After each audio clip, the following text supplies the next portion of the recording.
My name is Chris Bekermeier. I'm the Vice President of Marketing. I've been with PacMoore since 2009. As the Vice President of Marketing, I'm the one that really monitors the food trends out in the industry closely, and I do that to be sure that the new areas and new strategies we want to develop, new areas we want to move into are the right ones. There's a lot going on in the food industry today, and I just want to talk about the food trends and the things I'm seeing. From a consumer perspective, consumers are looking for products such as what they call free-from products, clean label, natural, organic, non-GMO. They want to look at their ingredient labels of the products they're consuming, and they want to be able to read every ingredient on the ingredient label and understand what it means. Transparency is another consumer trend. It aligns with the clean label desire. The consumers want to know that the ingredients that go into the products they consume are easily traced all the way back to the origin of where they're grown, so that they understand exactly what they're consuming. Sugar is a product that people continue to move away from. That's another trend. It started with corn syrup, and now it's sugar. People looking for foods with less sugar, and that's putting a demand on manufacturers to find substitutes that work in their food products. Superfoods is another category that consumers look to more and more. And that's not going to go away. It's just that within the superfood category, that just continues to change. That's where the fad is. It started with blueberries, then it went to quinoa and kale, and now it's moringa, and it just continues to evolve. But people are always looking for a superfood that'll help them with their health, somewhat like food is medicine. And that's a trend in itself.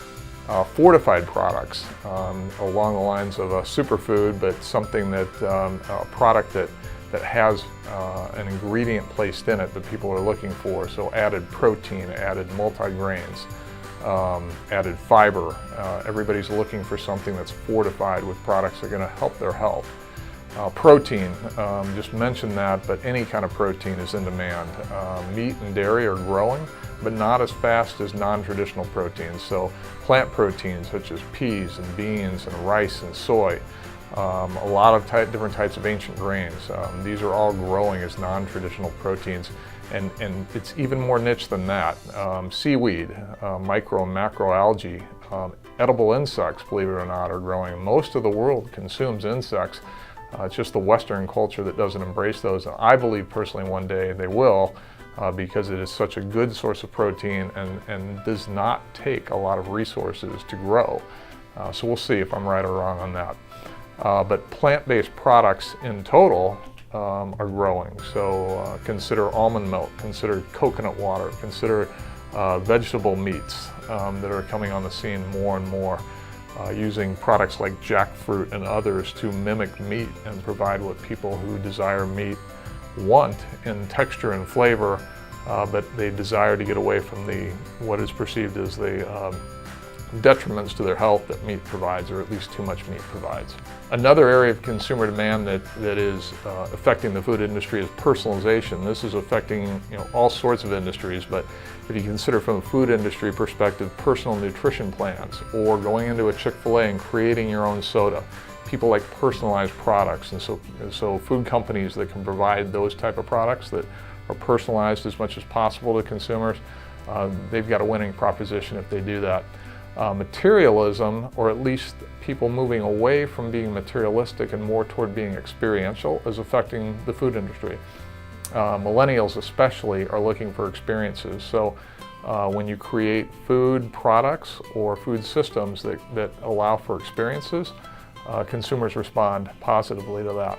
Also, from a perspective of our global needs, the food industry is really being taxed right now from the perspective of creating solutions to food production needs.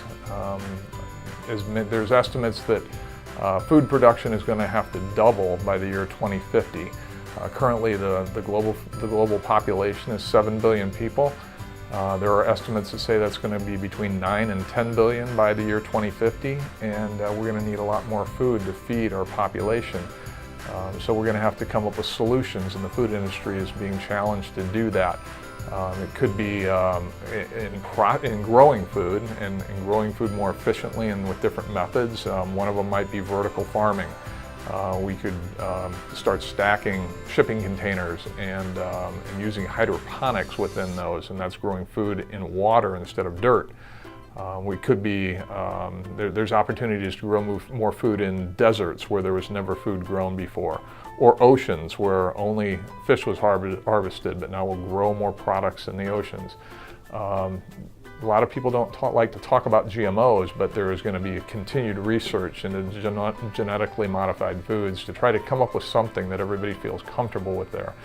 From a perspective of technology in growing or processing food, of course technology is going to continue to have an impact, but where I see that having a big effect is technology that works better but is more easily utilized, so that a common production worker can use a very highly technical piece of equipment to be very efficient.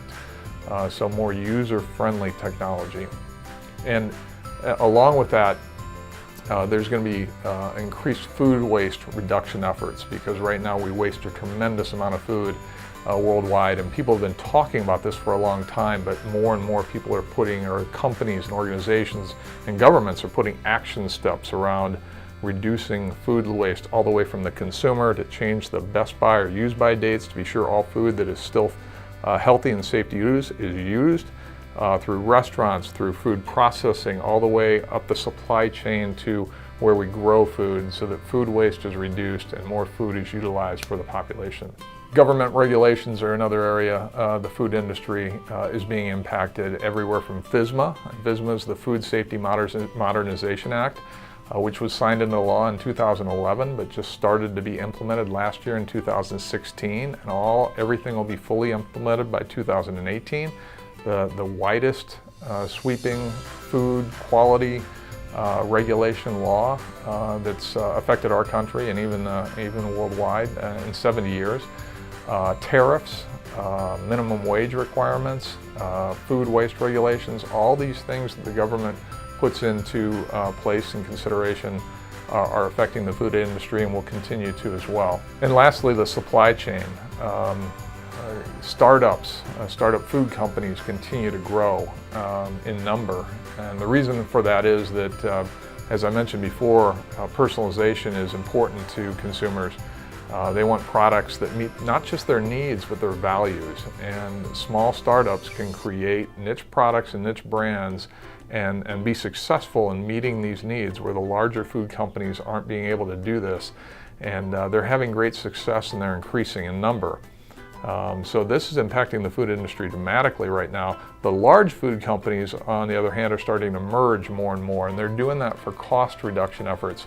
But on the flip side of that as well, they're starting to invest in the startup companies, and they're starting to invest in these brands to learn what they're doing, to learn how they're doing it, and to become more nimble in creating products and creating brands and in their food offerings.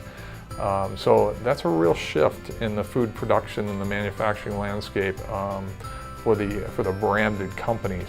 And lastly, all the way down to the channels, when you look at retailers, they're responding to consumer needs of convenience, of quality, and of low prices. Consumers are demanding all three. They're not taking one or the other for the most part. And so a company like Aldi is really catering to try to hit all three of those consumer needs. Lidl is a new company, a new retailer that's coming in from Europe into the United States market. Of course, we see Amazon buying Whole Foods and connecting the online with the brick and mortar channel and the impact that's having. Online growth is growing, as well as food product delivery. So anything from a truck delivering your groceries to you, to a drone or a robot bringing you dinner. These things are all starting to be seen now, not just concepts we think will be futuristic. They're starting to be seen right now. We as PacMoore are excited about all this. This doesn't scare us a bit. We see more opportunity for contract manufacturing than ever before because there's a lot of niches to be served. And we can be right a part of these things if we understand them when we do. and they align well with our vision to be focused on passionately growing people so we can be exceptionally good at feeding the world. We're going to align with the trends we see, and we're going to adjust to them, and we're going to take advantage of those, and we're excited about it. So these are the trends as I see them.